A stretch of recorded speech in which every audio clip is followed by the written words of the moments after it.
¿Alguna vez te has preguntado qué siente el hombre que el mundo aclama como héroe, sabiendo que cada aplauso es una mentira que lo entierra un poco más? Bienvenidos a Sombras del Misterios. Hoy no hablaremos de dioses, ni de guerreros cósmicos, ni de almas rotas por el poder. Hoy descenderemos al infierno más cotidiano, el de quien vive con una sonrisa pintada en el rostro, mientras su conciencia se pudre en la oscuridad. Todos lo conocen como Mr. Satán, el campeón del mundo, el salvador de la tierra, el comediante ególatra que se llevó el crédito por derrotar a Cell. Pero nadie sabe la verdad. Él no mintió por vanidad, mintió por supervivencia. Porque en los días posteriores a la batalla de Cell, Satán no celebró. Se escondió. No en una mansión, en un sótano. Porque la noche en que Gohan venció al monstruo, Satán no estaba en el ring. Estaba en los escombros, cubriendo los cuerpos de los civiles que Cell había convertido en estatuas de sal. Sí. Antes de explotar, Cell no solo asesinaba, transformaba, con un toque de su dedo, inyectaba una enzima que cristalizaba el cuerpo desde dentro, dejando a las víctimas conscientes, pero inmóviles, durante días.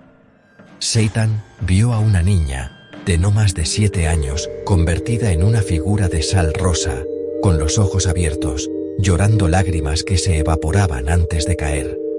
Y no pudo hacer nada, solo sostener su mano, hasta que se deshizo en polvo. Esa noche, juró nunca más sentirse impotente. Pero no entrenó, no buscó poder. Hizo algo peor. Decidió ser el héroe que el mundo necesitaba, aunque no fuera real. Porque entendió algo aterrador. La humanidad no quería la verdad. Quería una historia. Una historia donde el mal era derrotado por un hombre normal. Donde no había dioses, ni Saiyajin, ni niños que lloraban mientras destruían planetas. Solo un campeón con bigote, sonrisa y un puño de acero.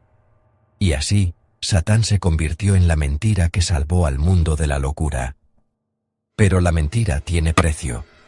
Cada vez que firma un autógrafo, cada vez que posa con un niño sonriente, cada vez que dice, yo derroté a Cell, en la televisión, siente como su alma se vuelve más ligera. No en el buen sentido, sino como si estuviera desapareciendo. Porque las mentiras repetidas demasiado, se vuelven realidad para quien las cuenta. Y Satán ya no sabe quién es. ¿El cobarde que huyó de Cell? ¿El farsante que se robó la gloria? ¿O el último humano que se atrevió a mentirle a los dioses para proteger la inocencia del mundo? Pero hay algo aún más oscuro. En el sótano de su mansión, bajo una falsa pared, guarda una habitación sellada. Allí no hay trofeos. Hay cristales de sal, cientos. De todos los que vio morir en Namek, en la tierra, en los fragmentos del torneo del poder que nadie recuerda. Y cada noche, enciende una vela, y les habla. No para pedir perdón, sino para recordar sus nombres en voz alta, porque el mundo ya los olvidó. Porque si él no los nombra, nadie lo hará. Y entonces, al día siguiente, vuelve a sonreír. Vuelve a mentir. Vuelve a ser el héroe. Porque sabe que si el mundo descubre la verdad, no solo se romperá la ilusión, se derrumbará la última barrera entre la humanidad y el horror cósmico. Y aunque nadie lo sabrá, él seguirá siendo el verdadero guardián. No con puños, con silencio, con una sonrisa y con una habitación llena de sal que llora en la oscuridad. Si esta historia te hizo dudar de los héroes que aplaudes, es porque Satán ya sintió tu mirada.